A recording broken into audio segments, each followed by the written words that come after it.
Hello and welcome to eCommerce Redneck. I am really excited today about my guest, Jordan Brannon, and he is from Coalition Technologies. I had the pleasure of sitting through many of his lunch and learns while I was at Big Commerce. He's one of my heroes in e-commerce. So without further ado, let's jump to talking to Jordan.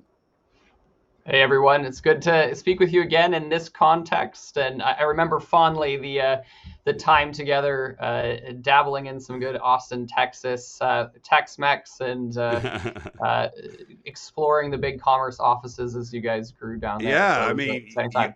y'all, I think were one of the only agencies that ever even had a person actually in the office for a while. So, Yep. very tight Yeah. relationship with big commerce guys. I cannot stress enough if you're looking for a incredible company that works in this space, all things build, SEO, etc. Coalition is one of the baddest boys in town. So, Appreciate anyhow, that. with that said, Jordan, why don't you give us a little background? We're going to talk some current technologies and things like that, things going on right now. But I would love to just get a little background. Let the audience know where you specifically come from and Coalition.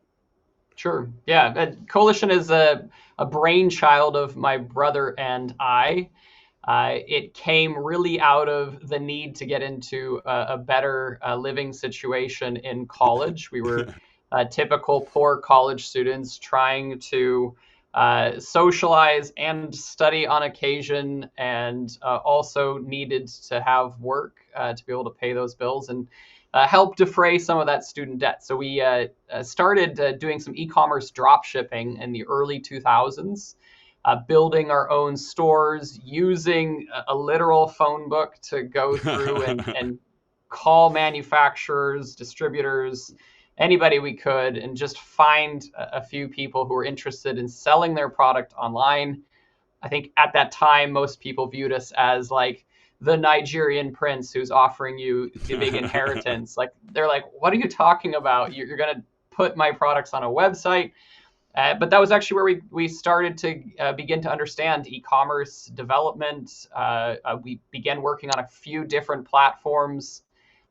We had to market our sites, and we did that for a few years. Both of us tried our hand at the career paths we had picked in college.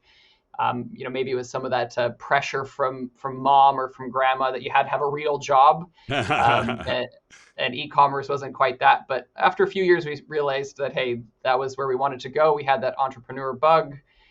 So Joel founded Coalition officially in 2009 in Los Angeles, and that's still where we're headquartered today. I joined him in the year that followed, and it's been off to the races since then. And still, we do a lot of work in platform selection. We love working with emerging small business e-commerce sites. We have some great enterprise clients as well, Microsoft and Roku and several others that we've had the pleasure of working with on a much, much larger scale than where we started, certainly. So that's us today. Awesome. That's definitely a lot. And anybody that's been in the agency world knows, man, you go through a lot of trials and tribulations to get to work with those kind of clients. So, one of the things that I definitely wanted to talk about is kind of what you saw right now or see as kind of your vision of what's going on in e-commerce. What do you think the good, bad, and the ugly are, if you will? Yeah, good question. I think this is one that I wrestle with a lot, and Yeah. I like to participate in calls and conversations like this because it helps me learn as well. I think we're in this sort of interesting point in e-commerce where if you think about when I started, there was just very limited selection. If you're trying to run that e-commerce store, there wasn't so many technology providers, there wasn't so many marketing channels. And we really kind of got heavily into e-commerce as that market became very fractured and it became very accessible to small businesses.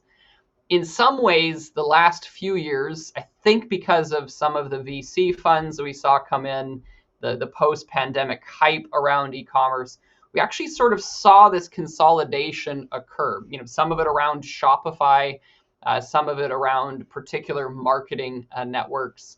And I think we're in sort of this odd middle ground right now where e-commerce as a space is trying to figure out if it's going to be this democratic party where there's a lot of individual players with a lot of strength and value.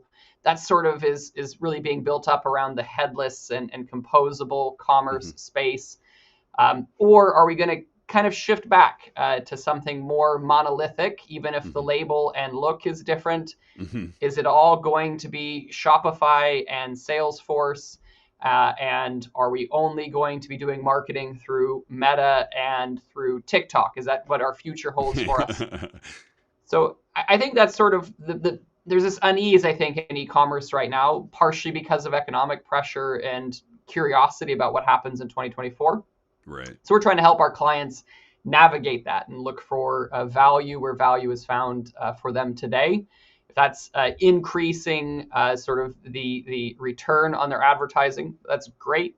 But sometimes it's also just helping them be more cost effective in their tech stack or in their advertising and increasing that ROI that way. So we're kind of trying to help people navigate that area. And that's sort of how I'm viewing things today myself. It's interesting to hear you say that. And you had mentioned kind of too a little bit about before we got on the recording, the idea of kind of table stakes things right now, the things you need to do, like not making bad moves, being very strategic. Would you could you expand on that a little bit? Like what are you kind of seeing as far as like those strategies go? What seems to be the best kind of take generally, if you can, without having to get too in depth? Yeah. Sure. Yeah. I mean, it's interesting. 2022, I think everybody in e-commerce suddenly saw the tides go out on funding. The pandemic skyrocket seemed to sputter a little bit in terms of people's willingness to buy online. We saw some health in retail, which I think ultimately will be good for e-commerce, but also it hit some numbers in terms of online advertising and store performance. And so 2023, I think a lot of people went real heavy into budget cuts. That was compounded by kind of macroeconomic factors, I believe. And so I really looking at 2024 and what do you do this year? I think for brands that are wise and maybe a little more mature in thinking about e-commerce, a lot of the keys aren't going to be in innovation, aren't going to be in adding something new to what you're doing, but really making sure that you're refining the core focus of your business. Are you really emphasizing the right selling propositions to your customers? Is your site modernized? Maybe you don't need to rebuild the whole tech stack, but have you gone through and updated your mobile experience, your search experience, your reviews and sort of consumer trust factors? Have you refreshed some of those things? Right. Are you using all of the features that are available to you in your tech stack today?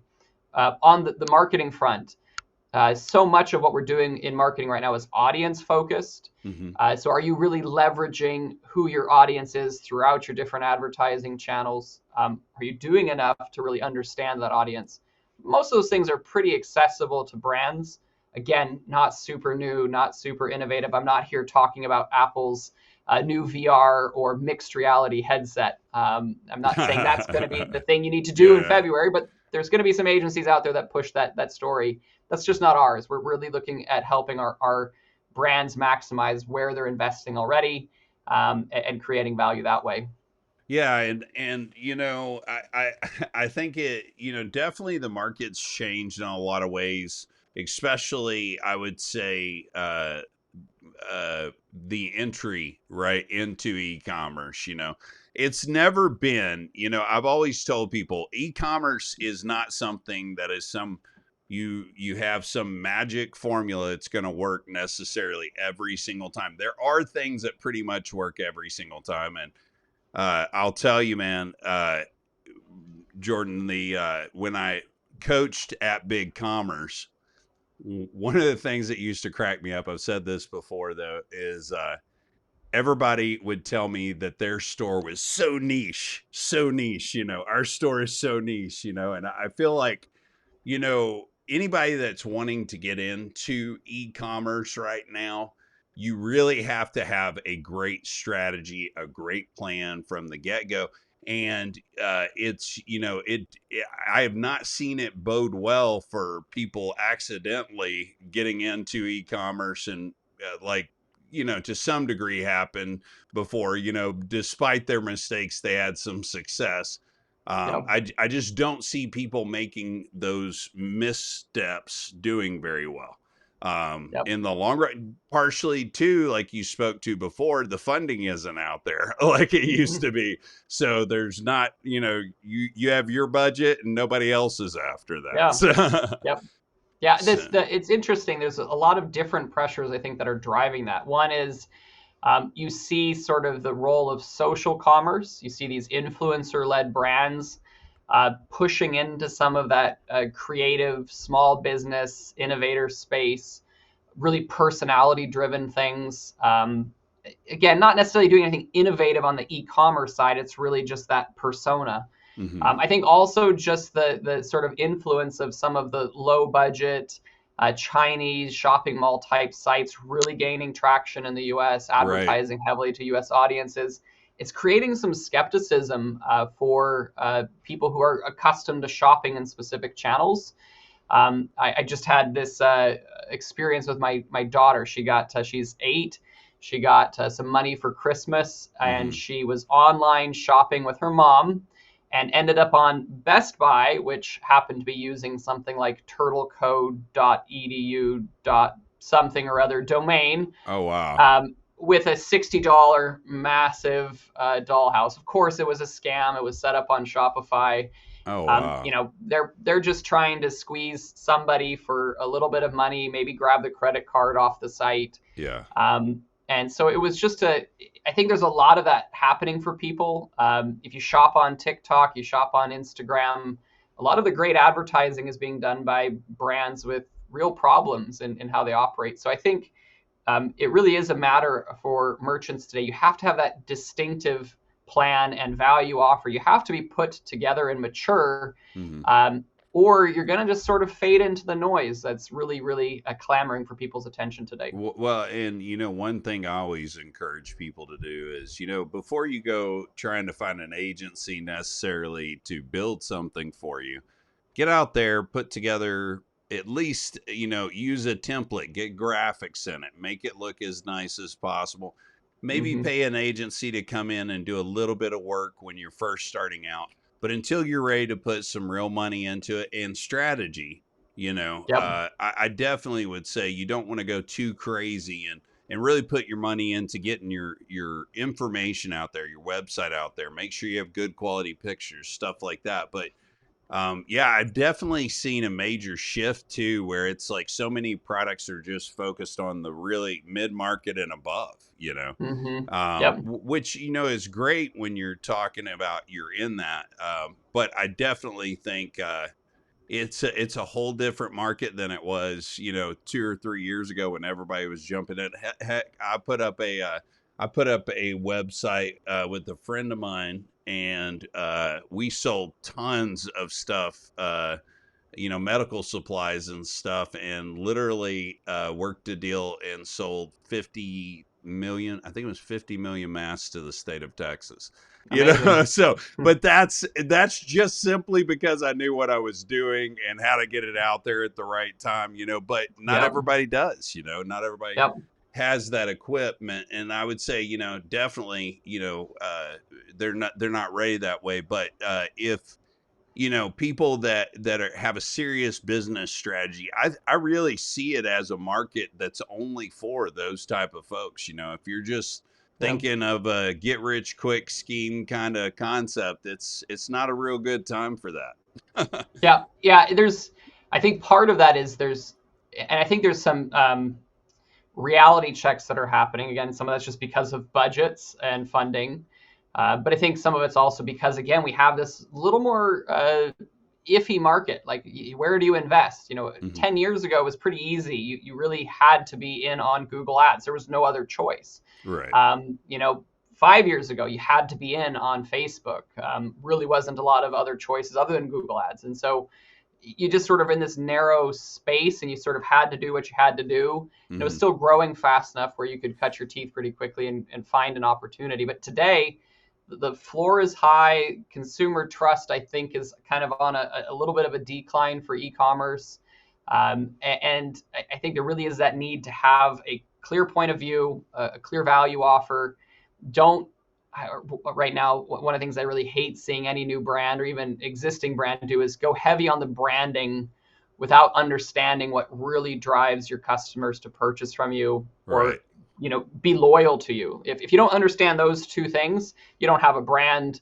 Whatever you're doing is just a ego boost for you or for your creative director or your agency.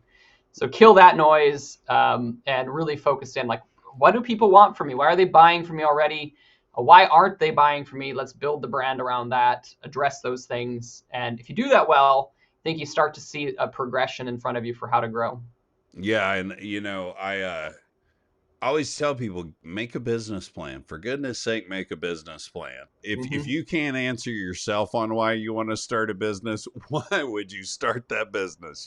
Right. If you can't lay it out in a way that you can go, I can follow this at least to get it going and get the, and you look, right in the middle of COVID, I saw brands go, we built a site called YBell Fitness. And YBell Fitness sold I think it was TRX within 2 years during basically the COVID years, So it's like it still can happen, but people are making smart decisions. There's a reason they bought that brand. It was a unique product. It had a great plan. Those guys were on top of it. They were marketing it. It was, so that type of thing I think is super important to really focus on that. I mean, who in the world? I mean, really though, I will say in 2021, I literally saw companies taking money left and right that I knew had nothing.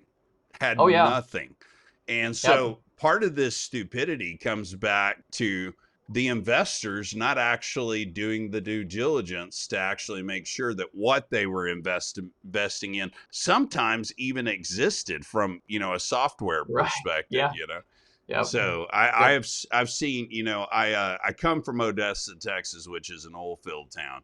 And so you see booms and busts. So you would go from everybody driving Cadillacs to people, that same person sitting under the underpass, trying to hitchhike to the next town. It's it's that sort of thing. And I feel like we kind of had one of those booms, and then the bust came, and that contraction, to be honest, like there was a lot of people that came into the industry and don't have the knowledge of the industry that people like you and I that have been doing it for, over a decade or more. And, it's interesting to see. Some of them are very successful, but it was a boom and bust for sure. And I'm very optimistic about this year, but I'm with you, like making solid decisions around strategy and your idea, refining it before you ever take it to market. It's got to happen.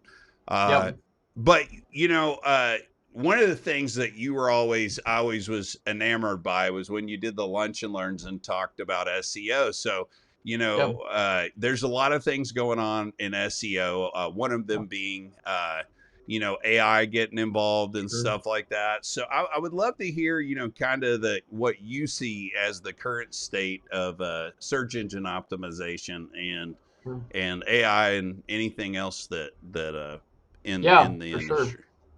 Yeah, that's probably one of the more interesting and fun places for us right now. It's interesting because SEO was always our bread and butter, and I thought, certainly as we move along, SEO would sort of become a little bit more of the pulse of digital marketing, and the thrills are going to happen at sort of what's new and exciting. The TikToks and again, we were joking a little bit about the augmented reality headsets. Like that's the next venue for us to focus as digital marketers. But SEO has been really interesting this year. We've had more major algorithm updates, core updates from Google, really in the last 4 or 5 months than we will get in a year or two typically. I think certainly Google is suddenly forced into motion out of a place of stasis because of the AI innovation, generative AI innovations that we've been seeing, how Bing and Microsoft have sort of been pushing those to the forefront of that experience. And Google's feeling that pressure, both I think from an investor standpoint, but also from consumer expectations. And so now the core is no longer a safe place. It's something they've got to update a lot. For brands that are really built around SEO, Coalition's a great example. We're really talking about understanding the role of EAT, with the extra E at the beginning, for AI, and how that plays into certain search results being informed. And then also maybe picking some of your terms based on where there's value in AI. Now, the flip side of that certainly is a lot of our brands are coming to us and they're clamoring for AI content, or have already gone heavy into AI content. And based on our tests, we're kind of pumping the brakes a little bit, trying to reset expectations a little about what that can do for you. That's challenging sometimes because there's really gimmicky case studies from the guy selling the $59 AI SEO course on LinkedIn, promising millions. He's got a crazy graph. And really just in a lot of our tests, we're seeing that Google seems to be able to catch up on pure AI content, especially longer form.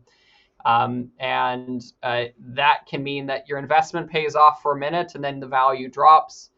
And as a business, it's hard to build that way. It's hard to have that business plan we were talking about earlier. If every kind of content marketing cycle you do results in a bust in a few months, even if it's not a penalty. So we're working with brands to sort of understand how to use AI content, how to get unique data sets that they own that nobody else has, and then turn that into something that they can do with generative AI. Those things seem to be producing results, but certainly a really interesting time in SEO. I'm happy always to get up. I check our rankings every morning. Most parts of the country, we're still number 1 or number 2 for SEO company. So that's good. I don't want to jinx myself here, but that is a thing, and you just gotta. It's very dynamically moving right now.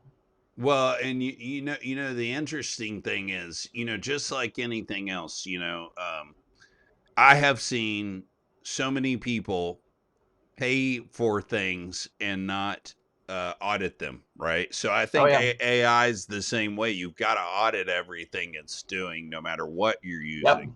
You got to make sure that it's behaving correctly, because if you get in there and create crazy content, for instance, my friend Prince Stash, he's an influencer now, but he was a kind of a staple of the UK invasion time. He was friends with Rolling Stones and Led Zeppelin and the Beatles. And anyhow, super cool guy. But there is AI content out there that's been created about him that we found that literally in one article has him dying before he was born. So there, that's obviously probably not going to be considered great content by Google at some point, so. Yeah. And we work with clients in restricted categories. One of the things we always liked about Big Commerce was they were willing to support nuanced legalities, like when recreational marijuana was legal in some states. Some e-commerce platforms that maybe didn't have their own payment provider were really nervous about that. Big Commerce had good partnerships to work with. And we've got clients in those spaces where that AI hallucination is a real legal risk for them. We've got some clients who do health and wellness type of stuff, and all of a sudden AI is making claims about this is guaranteed to cure this condition because that's what it's finding on Reddit or wherever it was using as it. And of course, that instantly creates potential legality as they grow. If that's sitting in a blog post, it could mean an FDA warning in a year. It could mean a lawsuit from somebody saying, hey, you promised me that I was going to get cured because of the use of your product. And it's really not what they're trying to communicate. So there's a lot of value in vetting Yeah. out the AI Definitely. creations. It Yeah, could there's a cost great, you. yeah. And the more specific you ask it for facts, the more likely you are to get a hallucination. It's good to understand that. It's guessing the next best word. And so when you're asking for a really pointed piece of information on a more nuanced topic, expect something funny to come out of that. Again, your Well, case example, someone dying before they're born. well, it's funny. Like, I actually like to use Chat GPT because I think very analytically. And so I can make a bullet point real quick and have a basic description and have all the bullet points in there and say, okay, write me whatever from this using only the facts included. I love doing that, or giving it a specific website, only take Mm-hmm. content from this. Sure. And it seems to work really well in that regard. But yeah, you still have to go through that document because there will be mistakes, but hey, I want one thing that I think is definitely interesting, because y'all are both a BigCommerce and Shopify Yep. plus partner. I definitely, one things that I don't hear talked about much is, kind of what you see, because I'm very agnostic, even though I worked at BigCommerce, about what Mm-hmm. platform to use. I think it's more important to know, which one's good for what seems to work Yeah. better. And so I'd love to hear kind of your opinion between those two. Obviously, they're two great platforms. They have their own specific strengths, but I like, BigCommerce for certain things and Shopify for others. So. Sure. Yeah. Yeah. We tell people that we're platform agnostic, but not platform unopinionated. There you So go. we've got the opinion about where you should go. Usually we sort of look at it on a dial of two things: cost being one and complexity being the other. Um, if you are simple in terms of catalog, audience, checkout requirements, fulfillment, taxes, markets, etc., you're going to have a lot of difficulty sort of saying Shopify isn't a great fit. Right, right, You start to turn that dial up, and you turn it up maybe past the midway point, and in that complexity conversation, and you're suddenly starting to look at BigCommerce as being increasingly viable, and the total cost of ownership is often pretty advantageous as well. And so there's sort of, right. again, that cost conversation. So that for us is really the one we usually watch for. With Shopify, you can really accomplish sort of like Magento, right? This was a story Right. with Magento. With Magento, you can do whatever you want. Is it prudent? Is it scalable? Is it Right. affordable? Is it valuable? And the answer for at some points with Shopify, the answer is no. So um, again, Shopify has been very aggressive in pursuing its ability to support larger volume businesses, higher complexity businesses. But even today, especially if you're not necessarily in an enterprise who can start to look at pretty significant expenditures on your e-commerce platform, Right. that complexity just may be too expensive. And so BigCommerce is really robust, price competitive because of its native feature set, what you can do there without needing to go to a true composable build, or looking at 20 or 30 different app vendors or custom private apps. So Right. we're pretty enthusiastic about what BigCommerce is doing, and kind of like the fact that I feel like BigCommerce has sort of forced Shopify to be a little more competitive again as a platform Right. and not as a commerce ecosystem. I think they've done that sort of at that small and mid-market and small enterprise side of things in a way that really nobody else has. So we're still big fans of both, Yeah. and really love to engage in a meaningful conversation before we make a final recommendation about where someone should fit in. I like the agnostic but opinionated. Yeah. I feel the same way. I have sites I've done that are on Shopify, and Yep. specifically music sites do really well on there because of Sure. single.xyz, which is a really neat app for Yep. selling music. And there's Yeah. things like that that just make sense. with the tools they have available and understanding which one and recommending. You just got to be honest. Hey, this is going to be better for you. This is going to be better for you. Yeah. You I know, hate that noise of, if a client comes in and has already picked their platform and it really hasn't done due diligence, as an agency, I caution our team, we have to sort of be the expert friend. And sometimes that means telling somebody what's bad for them. And so we really want that opinion to be expressed. There is a lot of, it's interesting, I think, because of the footprint Shopify has, because of the way they work their partner ecosystem, you just see a lot of Shopify purists today to the cost of the merchant. And so I'm always cautious. Again, love the platform. We've been a Shopify partner as long as we've been a big commerce partner. So we're into a decade plus now. We're one of the oldest, I think, out there. Yeah. At least in the US, and still love the platform. But we just really want to make sure our brands, because we want a multi-year relationship with you. Right. We want to make sure you understand which platform's best. Absolutely. Well, Jordan, thank you so much for coming on today. I always love having guests that are just extremely knowledgeable. Guys, like I said, you're looking for SEO, you're looking for, a really incredible brand building company.